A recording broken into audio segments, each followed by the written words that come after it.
Welcome to the Gwenton Show. Today we've got an amazing guest for you, someone that is a pioneer in our community, helping build structures in the community and organizations. And at the Gwenton Show, we believe in giving people their flowers and respect them publicly and honor them for all the work that they've done. She's someone that doesn't really like to blow her own trumpet, so we have to come today and show the community and highlight all of the things that she's done to help not only young people, but older people in the community. And there's one group of people that have benefited from this. A lot of people in the prison estate, if it wasn't for her support setting up an organisation called All Boys Rock, a lot of people that were doing life in suicide prison establishment would not now be eligible to be going to DCAT and be coming out and seeing their family. So we're going to honour her in public and give her her flowers.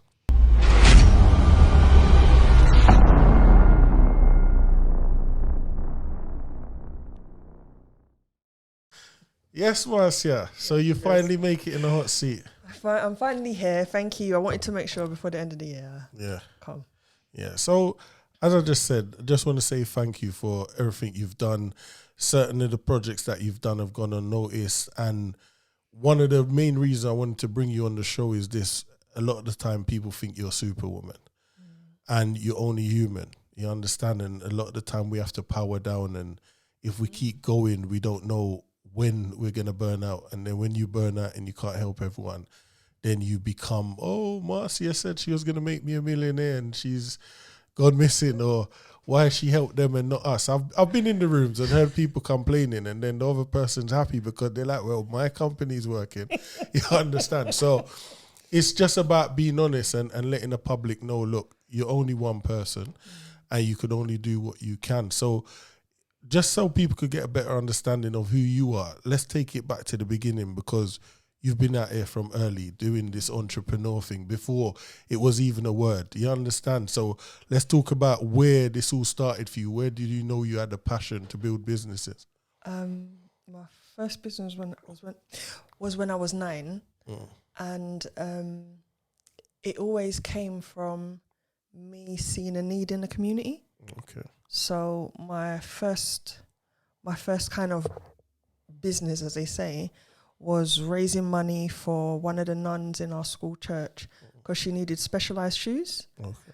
And once I have a passion for something, like I was a kid, I was 9, me and my cousins were knocking on doors, asking with pieces of paper to give us money for the nun shoes, basically.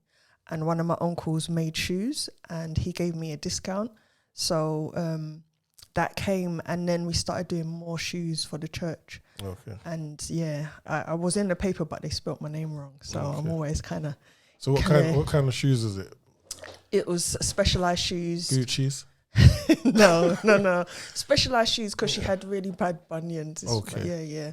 So her feet were misshaped, so she couldn't get proper shoes. So that was one of my first things, and then I was doing things like barbering and selling clothes, and I saw like a little gap in the barbering where the men didn't know to, they wanted certain designer clothes, and I was able to get discounts. So I would do things like that. That's like 12, 13, 14. Yeah. So it started from that, but that was like my hustling. I never ever saw that as business. And between here and Jamaica, my mum lives in Jamaica, and everybody kind of hustles, as they say in Jamaica. You always got to do something to make money. So, from shining a light on the wall, making a cinema in Jamaica, getting people to come down or watch the football and sell something, sell bag juice on the side. Those were me as a kid. So bringing back memories now. You know, like, a lot of young people don't even know what a bag juice is. Just think of a slush puppy in a bag. There you go. And the bag's tied. You know, like that. Like my daughter, my youngest hasn't been, and me and her friend was talking about box lunch.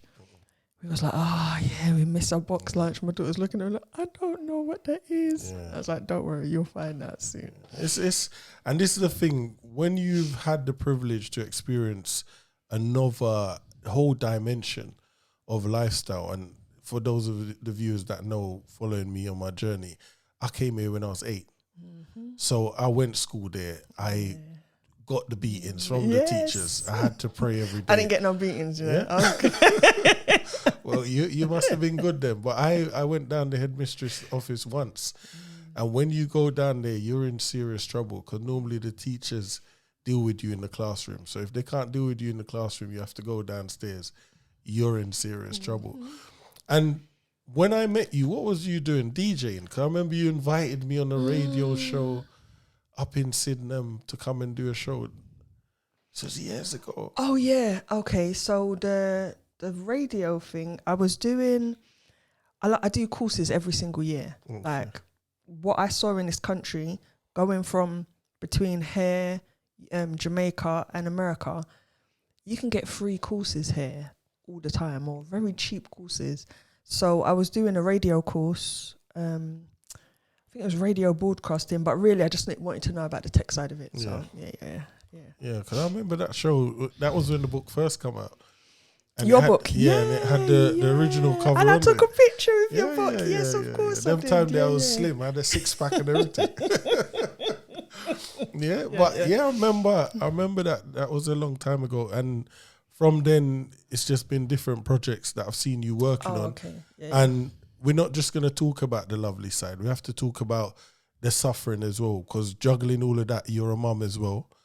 Of 2 young girls. You understand, one's now nearly a woman. The whole woman, yes. Yeah. I remember she was small coming to the events with you and that, your little handbags. So it's about, how did you juggle that with having to be a mum as well? Okay, so it wasn't until, I always worked in IT as an adult, and you work contractually. So as a parent, I would work 6 months for the year. Okay. And then have 6 months off, and then kind of do the projects that I want to do type thing. Okay. So I would always utilize my time that way. And once I had children, work time never made sense. So I set up my business, basically. My daughter was free when I set up the business. Yeah, she was free.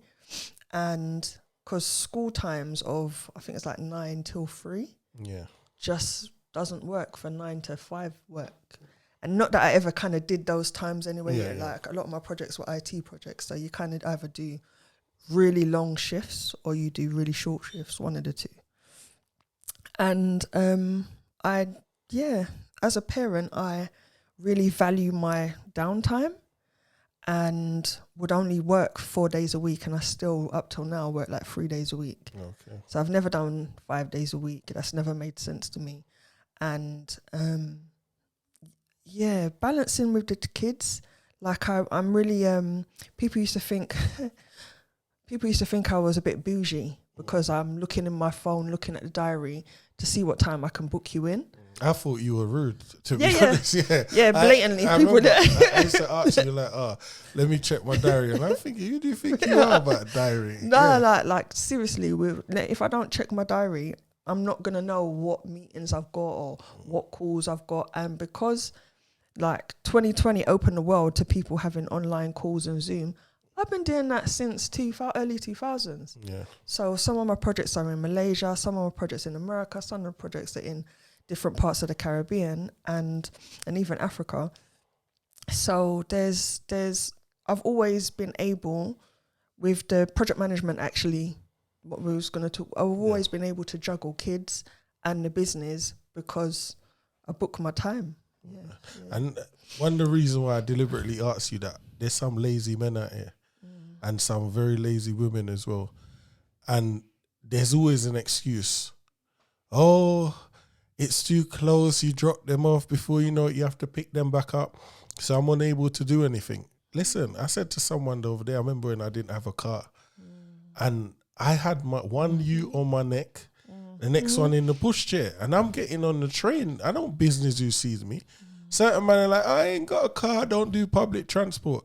It's you will do what you need to do when you have to do it. And if it's in you, I don't think you could turn a lazy person into a business person because they'll just be lazy at work. And that's the way I see it. You just got to find certain people just need a certain motivation. Like certain lazy people might not even be lazy, and it might be some kind of trauma that's behind that. It might be some kind of mental health that's behind that. That so I think you can always turn around a person. But some people are lazy. Like, we're not gonna make excuses for it's true. Or they're people just a that bit later in life. Some people are just a bit later in life. Because I've come 50, from 60, 70. Yeah. There's certain people where you look and you think, wait a minute, you've had life so nice that you think you're a prince or a princess, and because of that, they think they don't have to do nothing. Yes, people. Yeah, but some people, because you've got to find what makes you uncomfortable. I found I became really wealthy when I was young. I found that made me lazy. So I had to learn to live on a budget. Yeah. That's what kept the fire in my belly. Like, like a lot of people boast about how much money they got and stuff. If I don't live on a tight budget, I'm sitting down. That fire in my belly's gone. So only Serena knows there's only certain months that I shop. You're outside. Yeah, I do my shopping in January and September. Yeah. Because I will blow through shops. Yeah. Okay. And there's certain times of the year I do everything. So December, this is my last event of the year. December's my shutdown time. Okay. December and January, people realise I'm quiet. Some people will check and say, Mars, you ain't sending out. Yeah. But it's my shutdown time. I may post certain things on social media just to promote. But it's the times of the year that I properly shut down. I actually watch telly. I don't watch telly throughout the rest of the year. Okay. And then another bit as well that we're going to touch on, because now everyone's an author. So, the market's clouded with authors. People are cooking books like they're coming out the microwave. I got 4 coming out. Oh, God. You're one of the troublemakers as well. Then. So, I saw you do something, what is it, 3 years ago? 2 years ago. 2 years ago. And I don't think I don't think people understood what you'd done. And it was actually a powerful moment to watch it unfold, to be honest, where you partnered up with another lady who I know very well. I also know her mum as well. And her auntie was the person that done my dad's book. You understand? So we're all linked in. And when I saw you pull that move off, I was like, you know what? I don't think people really understood what really happened then. It's about explaining both of your journeys. So if you don't mind explaining what the book was about and how the both of you came together to draft that up. Okay, so me and Cassandra, we wrote a book together in regards to living with chronic illnesses and chronic conditions and really some debilitating illnesses. Yeah. And we had previously made videos. I think our videos are 7 or 8 years. Every May we make some videos for EDS awareness. Okay. And what is EDS, by the way? Oh, sorry. EDS is Ehlers-Danlos syndrome. Okay. It's like a hidden disability where for both of us, we basically live with chronic pain, spontaneous dislocations, and quite a few other areas. Like right now, my hands are dying. Yeah, I saw them. Yeah, that's a part of it. That's called Raynaud's. We've turned the heating on because I ain't got insurance to cover anything, Yeah. So, and because we can look normal, we kind of needed to explain that hidden disabilities were there. There's been projects that I've been doing over the years with hidden disabilities and to raise the awareness for that. So one of my doctors was like, oh, Mars, I saw some other lady the other day and she was raising awareness for EDS. It was popped up on my YouTube and I was like, that's really good. Yeah. And it's like, no, but you should. I goes, I can't do it all. Oh, yeah. Yeah. We needed other people to do it too. So, it was, I wrote the book and I'd broken my one hand. And then once that hand healed, I broke the other hand. Okay. So I had to voice note a lot of it or struggle and write a lot of it. But Cassandra helped a lot. Yeah, we balanced it off to write it out because I'm kind of strict with my deadlines. So we had a deadline to get it out in 2020 May, no matter what. So how did you feel once it was out? How did I feel? On to the next one. Yeah. We had videos that we were putting out. Yeah, I remember. Yeah. We had. We started getting sick of seeing the two of you. Was it once a week, every minute? No, it was the whole of May. Okay. Yeah. It's always just in May. May is the EDS it felt awareness. like once a week, every minute, the next video. Because you can make shorts in it to stretch it out. So we was making shorts to stretch it out. But it's to raise awareness about hidden disabilities, because many people live with it. Where you was talking about lazy, you don't know. People could just be having some kind of condition. But my condition is, if I sit at home and lay in bed, I'm in more pain. I'm in pain anyway. So I'm consistently in pain. So I kind of like get up and do things to tire myself out. Then you can rest. It's funny you say that, because I've got some young people now where I've had to fill out the benefit forms and appeal for them because they've got all sorts of illness where they're feeling shooting pain, it feels sharp. And because it's not visible, they could go in the job centre and they're like, oh, you're lying. Or I've been to the GP of young people and they're like, we can't see what you're talking about. And then we go, all the scans in the machine, was it MRI machine and all of that? Does nothing. Yeah. Some people don't have even veins. So when you're meant to take blood from it, you can't take, they have to warm up their hands. So you as well. Yeah. So it's like you go to the hospital, you and the nurse is in war first before you even move forward, because they're going to jab you up, blow the veins and all of that. Just trying to get blood, not understanding, listen, just let me run my hand under the water first. Warm up my veins, or let me drink some coffee or tea, whatever you might do. Get the hot cup. And then you could take a hot cup of water. Yeah. If we could get some water there from the kettle, I'll deal with that for you. But that's what a lot of people don't understand, that it's not that simple. No, you understand, and I think it's good that you came together to raise that awareness, because there might be a young person in school now, or college or university. There has been. We do school. We did, like there was a few projects that me and Cassandra's done in the background, and we give children with the hidden disabilities confidence building classes. And a lot of them have never been in a room talking to somebody else about their condition before, or another young person especially.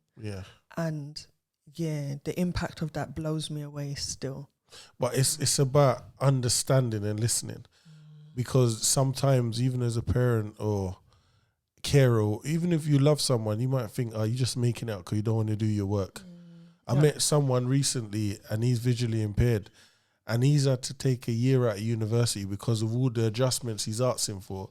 They think he's a troublemaker. And I'm thinking, just the fact that he wants to go through with his studies, you should be supporting that. So it is good that if there's a younger person out there watching, they can see, you know what, you're not alone, because you're here and you're still living with it. So they shouldn't feel ashamed or blame themselves for nothing because someone else don't want to listen. Even like, I don't really go into this book, Broken, because we speak more about the EDS. And I kind of just chapter through a very few lines about the fact that I had cancer. And I've had the 5 cancers and still keep on going. And I still think that even that sometimes is hidden, because I used, when I would have certain cancer treatments, my hair didn't fall out or anything. So it's still another hidden disability. I recently went to a cancer event, Black Women Rising, Black Women in Cancer event. And not one of the women you could tell at all that they're going through cancer. So there's many different levels of illnesses, that conditions and treatments that people are going through and people cannot see. Doing this job, I've met so many parents, and some of the illnesses that the mums or dads might have, I'm like, wow. You know, like just even to get up every day out the bed, certain people can't even move. Your back might not work tomorrow. That's like, some people don't understand. That's me some days. Like, I can remember talking to one of my business colleagues, and I'm going shopping and my legs are killing me, so I'm going in a trolley, and she's like, shit, I forget that you have to do that. And I was like like, I think it's 2 years now, I've been doing cancer mentoring and giving some cancer sufferers at the moment some tips and tricks that I had to learn.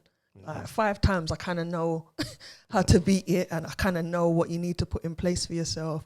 So just showing them, you can go in the supermarket and do the scooter, you can have the his. Don't feel ashamed as well, because I've had. Oh, it was hard when I had a first did it. friend when she was going through treatment, and she had to go in the scooter recently, and she was embarrassed. Yeah, I was too. Yeah, you look. The first time I was like, I do this one tear when I'm crying. The one tear is dropping as I'm going through, but I'm realizing, the people were realizing and move out my way. Yeah. They're not trying to barge me or something like it's that. It's got a horn on there as well, or is it the reverse? Yeah. My thing is this, look, we have to all understand we're not here just to waste time.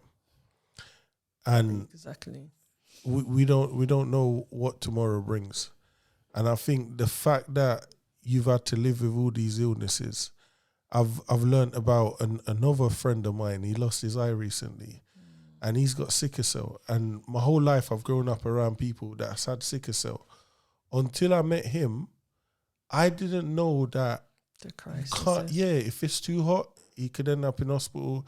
If he's too cold, he could end up in hospital. He just lost one of his eye from it, and it's only then you realise that, wait a minute, this ain't no joke. Yeah, a couple of my cousins were with it. So, and you're also on the same ward as the cancer patients. You understand? When I went to visit him, treatments are somewhat similar. Yeah.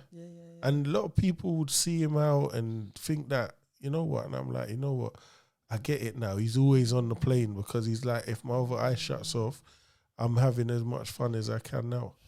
So yeah, like in total, I counted a couple years ago that we done like 3,000 something projects, just under 4,000 projects for just the project management company. Yeah.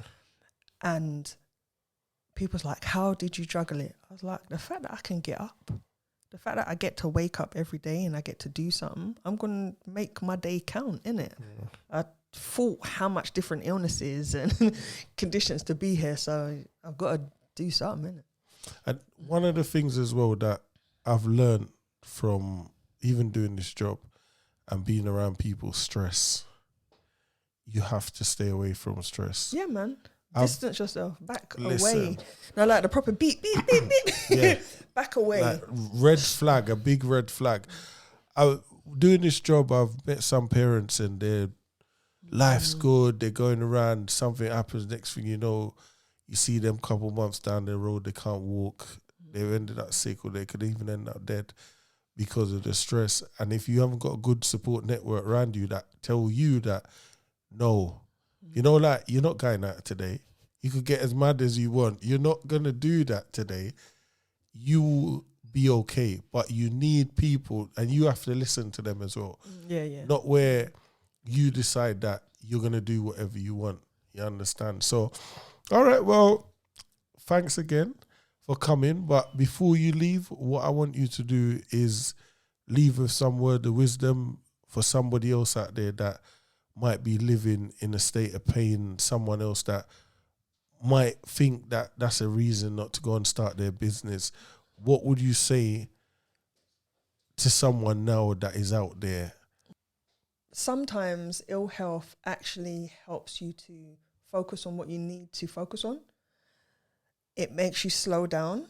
It makes you have to sometimes sit down and work out what you need to do each and every day to stay well and to make your days count.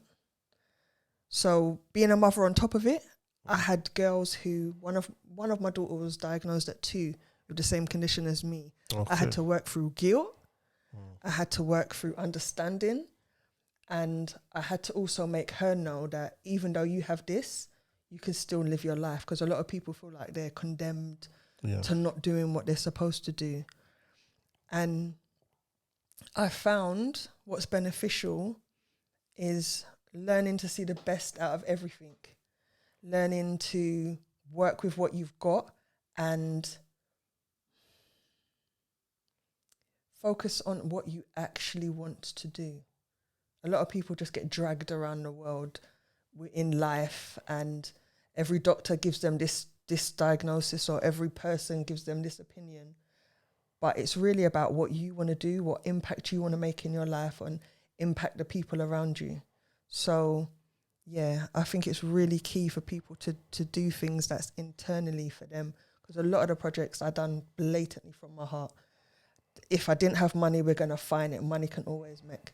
So, yeah, don't let nothing, health, money, stop you from doing what you want to do. All right, Marcia, thanks again. And thanks for coming at short notice. It's all love. So for the people out there, as you've seen here, Marcia has been incredible. And she's not Superwoman. She's human, as I've said before.